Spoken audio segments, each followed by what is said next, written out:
നമസ്കാരം. ഞാനൊരു വീഡിയോ കാണിക്കാം. അത് കണ്ടിട്ട് അതിനെക്കുറിച്ചുള്ള കാര്യങ്ങൾ പറയാം.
കണ്ടല്ലോ.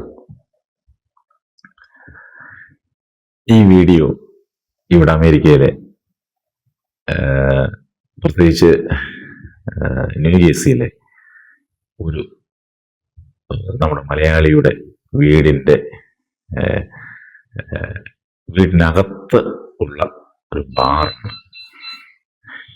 എന്ന് പറയുമ്പോൾ നമ്മുടെ നാട്ടിലെ പോലെ മദ്യ വിൽപ്പന കേന്ദ്രമല്ല, വിൽപ്പനശാലയല്ല, വിൽക്കുന്ന ഹോട്ടലല്ല. ഇത് അദ്ദേഹത്തിന്റെ വീട്ടിൽ വരുന്ന അതിഥികളെ സൽക്കരിക്കാനുള്ള ഒരു സംവിധാനം മാത്രം.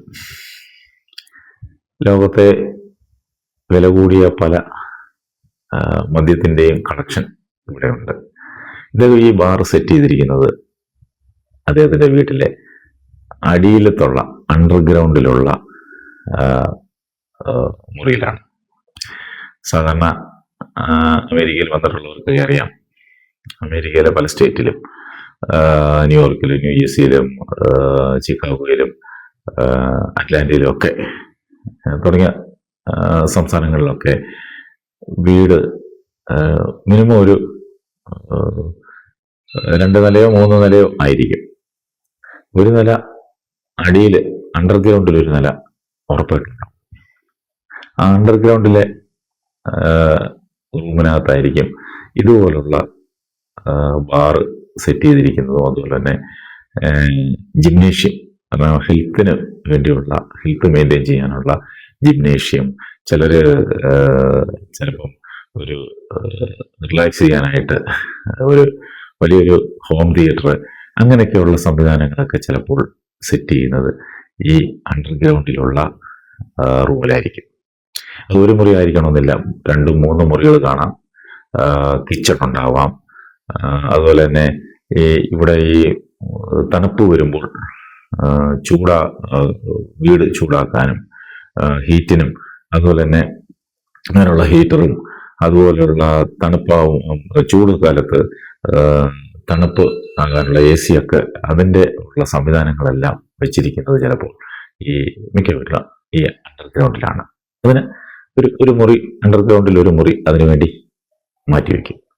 അതിനകത്ത് അതെല്ലാം അങ്ങ് സെറ്റ് ചെയ്യും. ബാക്കിയുള്ളത് ചിലരാണെങ്കിൽ അത് പുറത്താർക്കെങ്കിലും വാടകയ്ക്ക് കൊടുക്കാനായിട്ട് ഒരു 2 ബെഡ്റൂമും ഹാളും കിച്ചണും ഒക്കെ സെറ്റ് ചെയ്യും. അത് ഓരോരുത്തരുടെ ഇഷ്ടം പോലെ അങ്ങനെ ചെയ്യുന്നവരും ഉണ്ട്, ഇല്ലെന്നുള്ളതല്ല. അത് പ്രത്യേകിച്ച് നമ്മുടെ മലയാളികൾ അവർക്ക് ആർക്കെങ്കിലും ഒക്കെ വാടകയ്ക്ക് കൊടുക്കാനോ അതിൽ നിന്നും ഇൻകം കിട്ടാനും വരുമാനം കിട്ടാനും ഒക്കെ ആയിട്ട് അവർ വാടകയ്ക്ക് കൊടുക്കും. അങ്ങനെ സെറ്റ് ചെയ്യും അണ്ടർഗ്രൗണ്ട്. ചിലരൊക്കെയാണ് അതിന് ഇപ്പം വാടകയ്ക്ക് കൊടുക്കാനോ അല്ലെങ്കിൽ മറ്റൊരാളെ താമസിപ്പിക്കാനോ അല്ലാതെ സ്വന്തം ആവശ്യത്തിനായി ഉപയോഗിക്കുന്നവരാണ് കൂടുതൽ ആളുകൾ. അങ്ങനെയുള്ളവരാണ് ഇതുപോലെ ബാർ സെറ്റ് ചെയ്യുക, അതുപോലെ തന്നെ ഒരു പ്രാർത്ഥനയൊക്കെ നടത്താനായിട്ട് ഒരു ഹാളായിട്ട് സെറ്റ് ചെയ്യുക, അതുപോലെ തന്നെ അവിടെ ലിവിങ് റൂം സെറ്റ് ചെയ്യുക, ഇങ്ങനെയൊക്കെയുള്ള ചില കാര്യങ്ങളൊക്കെ. അതുപോലെ തന്നെ വ്യായാമത്തിന് വേണ്ടി ഒരു ഹെൽത്ത് സെന്റർ തന്നെ നമ്മുടെ ഈ ജിംനേഷ്യത്തിലൊക്കെ, നമ്മുടെ സാധാരണ നാട്ടിലുള്ള ജിംനേഷ്യത്തിലൊക്കെ കാണുന്ന അതിനുള്ള ഉപകരണങ്ങളൊക്കെ വാങ്ങിക്കൊണ്ടുവന്ന് അവർക്ക് എക്സർസൈസ് ചെയ്യാനുള്ള ഇടമാക്കാം. അങ്ങനെ പലരും പല രീതിയിലാണ് അത് സെറ്റ് ചെയ്തിരിക്കുന്നത്. അങ്ങനെ ഞാൻ എൻ്റെ ഒരു സുഹൃത്തിൻ്റെ വീട്ടിൽ ചെന്നപ്പോൾ എനിക്ക് കൗതുകം തോന്നി. പുള്ളി അവിടെ ചെയ്തിരിക്കുന്നത് ഒരു ബാറാണ്. ഞാൻ പുള്ളിയുടെ പേരും നാളൊന്നും ഞാൻ പറയുന്നില്ല, കാരണം അത് പറഞ്ഞു കഴിഞ്ഞാൽ പുള്ളിയുടെ പ്രൈവസിയെ ബാധിക്കും. അതുകൊണ്ട് കാരണം നമ്മുടെ ആളുകളൊക്കെ ചിലപ്പോൾ പുള്ളിയെ കളിയാക്കിയൊക്കെ ചെയ്യും. അതുകൊണ്ട് ഞാൻ അത് പേര് നാളൊന്നും പറയുന്നില്ല. പക്ഷെ എൻ്റെ ഒരു സുഹൃത്താണ്, എൻ്റെ ആത്മാർത്ഥ സുഹൃത്താണ്. അദ്ദേഹത്തിൻ്റെ ഒരു കളക്ഷനാണ് ലോകത്തെ പുള്ളി കഴിച്ചിട്ടുള്ള മദ്യങ്ങളുടെ ഒരു ശേഖരമാണത്. ഇത് വിൽക്കാനല്ല, അതിഥികൾ വരുമ്പോൾ സൽക്കരിക്കാനും ഒക്കെ. പുള്ളി ഇപ്പം കുടി വരെ നിർത്തി. പുള്ളി കുടിക്കത്തില്ല. പുള്ളി നേരത്തെയൊക്കെ കഴിക്കുമായിരുന്നു, പക്ഷെ ഇപ്പം പുള്ളി കഴിക്കുകയില്ല. പുള്ളി കുടിയൊക്കെ നിർത്തി. പക്ഷെ പുള്ളി കുടി നിർത്തിയെങ്കിലും വരുന്നവരെയൊക്കെ പുള്ളി സൽക്കരിക്കും. അത് പുള്ളിക്ക് ഒരു സന്തോഷം. അപ്പൊ അങ്ങനെ സൽക്കരിക്കാൻ വേണ്ടിയാണ് പുള്ളി ഇത് വച്ചിട്ടുള്ളത്. ഇവിടെ നമുക്ക് നോക്കിയാൽ കാണാം, നമ്മൾ കണ്ടിട്ടില്ലാത്ത, നമ്മുടെ നാട്ടിലുള്ള കണ്ടിട്ടില്ലാത്ത തരത്തിലുള്ള മദ്യമാണ്, ബ്രാൻഡുകളാണ് ഇവിടെ സെറ്റ് ചെയ്തിരിച്ചിട്ട് ഇവിടെ വെച്ചിട്ടുള്ളത്. നമുക്ക് അവിടെ ചെല്ലുമ്പോൾ നമ്മുടെ സുഹൃത്ത് പുള്ളിക്ക് തോന്നുകയാണെങ്കിൽ പുള്ളി അവിടെ കൊണ്ടുപോയി ആ ബാറിലേക്ക് കൊണ്ടുപോയി, റൂമിലേക്ക് കൊണ്ടുപോയി അദ്ദേഹം നമുക്ക് ഇഷ്ടപ്പെട്ട മദ്യം, നമുക്ക് ഏതാണ് ഇതിലേത് മദ്യമാണ് ഇഷ്ടം ആ മദ്യം നമുക്ക് തരും. അത് പുള്ളിയുടെ ഒരു വിനോദമാണ്, പുള്ളിയുടെ സന്തോഷമാണ്. അപ്പൊ ഇവിടെ ഞാൻ പറഞ്ഞു വന്നത്, ഈ മദ്യം തരുന്നതോ അല്ലെങ്കിൽ മദ്യശാലയോ അല്ലെങ്കിൽ മദ്യത്തിന് വേണ്ടി തന്നെ ഒരു ബാർ പോലെ വീട് സെറ്റ് ചെയ്യുന്നതോ അല്ല. എനിക്കതൊരു തോന്നിയപ്പോൾ എനിക്കൊരു കൗതുകം തോന്നി, അതുകൊണ്ട് ഞാനത് പറഞ്ഞു. പക്ഷെ ഞാൻ ഇതിൽ കണ്ടത്, എനിക്ക് പറയാൻ വരുന്നതല്ല, എന്തുകൊണ്ട് നമ്മുടെ നാട്ടിലൊക്കെ മദ്യം ഇഷ്ടം പോലെയുണ്ട്. പക്ഷെ എന്തുകൊണ്ട് നമ്മുടെ നാട്ടിൽ ഇങ്ങനൊരു സംസ്കാരം വളർത്തിക്കൂടാ? ഇവിടെ മദ്യപിച്ച് മദ്യത്തിന് അടിമയായി കഴിയുന്ന ആളുകൾ വളരെ തുച്ഛമാണ്, വളരെ വളരെ വളരെ കുറവാണ്. നമ്മുടെ നാട്ടിലെ പോലെയല്ല. നമ്മുടെ നാട്ടിൽ മദ്യത്തിന് അടിമയായി മദ്യം കുടിച്ച് നശിച്ച ഒരുപാട് ആളുകളുണ്ട്. ഇവിടെ അങ്ങനെയില്ല. ഇവിടെ മദ്യം സാർവത്രികമാണ്. എല്ലാവർക്കും എവിടെ ചെന്നാലും, ഒരു പെട്ടിക്കടയിൽ ചെന്നാലും മദ്യം കിട്ടും, ഒരു റെസ്റ്റോറൻറ്റിൽ ചെന്നാലും മദ്യം കിട്ടും. നമുക്ക് മദ്യം കഴിക്കാം. മദ്യശാലയും മദ്യവും വൈനും മാത്രം കിട്ടുന്ന സ്ഥലങ്ങളുണ്ട്, അവിടെ പോയി നമുക്ക് മദ്യം കഴിക്കാം. നമുക്ക് പലരും, നമ്മുടെ മലയാളികൾ ഉൾപ്പെടെ പല ആളുകളും ചെയ്യുന്നത് മദ്യം വാങ്ങിച്ചുകൊണ്ട് വന്ന് കിട്ടി വന്നിരുന്ന് കഴിക്കുക എന്നുള്ളതാണ് അവര്. പിന്നെ ക്ലബുകളിലും ഒക്കെ പോയി കഴിക്കുന്നവരുണ്ട്, അത് വേറെ. അല്ല, റെസ്റ്റോറൻറ്റിലൊക്കെ പോയി കഴിക്കുന്നവരും ഉണ്ട്. പക്ഷെ നമ്മളുടെ നാട്ടിൽ എന്തുകൊണ്ട് ഇങ്ങനെ മദ്യം സുലഭമായി കിട്ടുന്ന അല്ലെങ്കിൽ സുലഭമായി ഉപയോഗിക്കാൻ കഴിയുന്ന ഒരു സാഹചര്യം ഉണ്ടായിക്കൂടാ? ആ ഒരു സംസ്കാരം ഉണ്ടാക്കിക്കൂടാ? അങ്ങനെ ഒരു സംസ്കാരം വന്നാൽ ഒരു പരിധിവരെ നമ്മളിപ്പോൾ പേടിക്കുന്നത് പോലെ മദ്യത്തിന്റെ ഉപയോഗം അല്ലെങ്കിൽ മദ്യത്തിന്റെ ഉപഭോഗം കുറഞ്ഞു വരും. ഇവിടെ മദ്യത്തിന്റെ ഉപഭോഗം കുറവാണ്. മദ്യം സാർവത്രികമാണ്. എല്ലാവർക്കും എവിടെയും നമുക്ക് മദ്യം കിട്ടും, മദ്യം കഴിക്കാം. മദ്യം കഴിക്കുന്നതിന് ഒരു റെസ്ട്രിക്ഷനും ഇല്ല.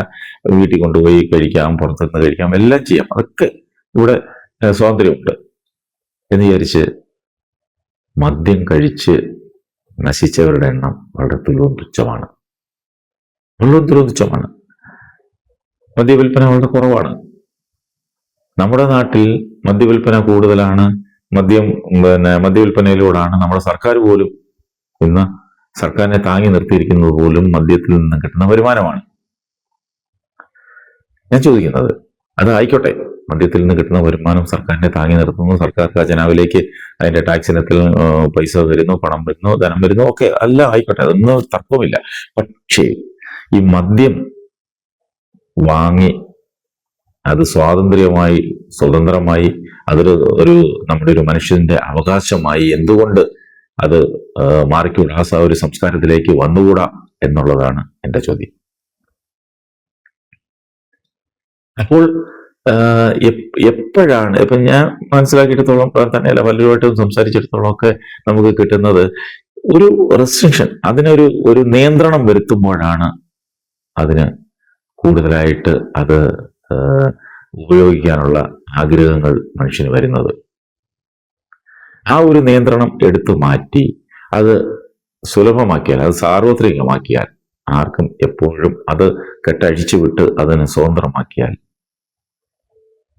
അത് ഇത്രത്തോളം ഇപ്പോൾ ഉള്ളതിൻ്റെ അത്ര പോലും ഉപഭോഗം അല്ലെങ്കിൽ വരുന്നില്ല, മദ്യം കഴിക്കത്തില്ല.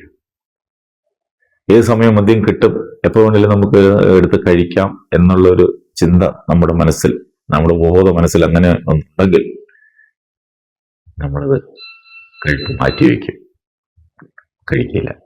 നമുക്ക് കഴിക്കാൻ സാധനം ഉണ്ടല്ലോ, നമ്മുടെ വീട്ടിൽ ഇരിപ്പുണ്ടല്ലോ, അല്ലെങ്കിൽ നമ്മുടെ തൊട്ടടുത്ത റെസ്റ്റോറൻറ്റിൽ കിട്ടുമല്ലോ.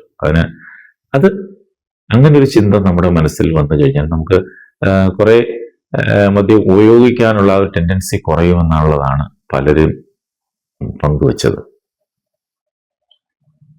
ഇങ്ങനെ ഒരു സംസ്കാരം നമ്മുടെ നാട്ടിലുണ്ടായാൽ ഉറപ്പായും ഇപ്പോൾ ഉള്ളതിനേക്കാളും മദ്യത്തിന്റെ ഉപഭോഗം കുറയും, മദ്യപാന ശീലം കുറച്ച് കുറയും. ഇത് മദ്യം വിൽപ്പന തുറന്നിടണം, എല്ലായിടത്തും മദ്യം സുലഭമായി കിട്ടുന്ന ഒരു സാഹചര്യത്തിലേക്ക് കൊണ്ടുവരണം. അതുപോലെ തന്നെ വീടുകളിലൊക്കെ മേടിച്ചുകൊണ്ട് പോയി വിൽക്കാം, മേടിച്ചുകൊണ്ട് പോയി വെക്കാം, വെച്ചിട്ട് അവിടെ കഴിക്കാം. അതൊക്കെ ആ ഒരു സംസ്കാരത്തിലേക്ക് വന്നാൽ ഇതിന്റെ ഉപയോഗം പരമാവധി കുറയുമെന്നുള്ളതാണ് പലരും പങ്കുവച്ചതിൽ നിന്ന് മനസ്സിലാക്കുന്നത്.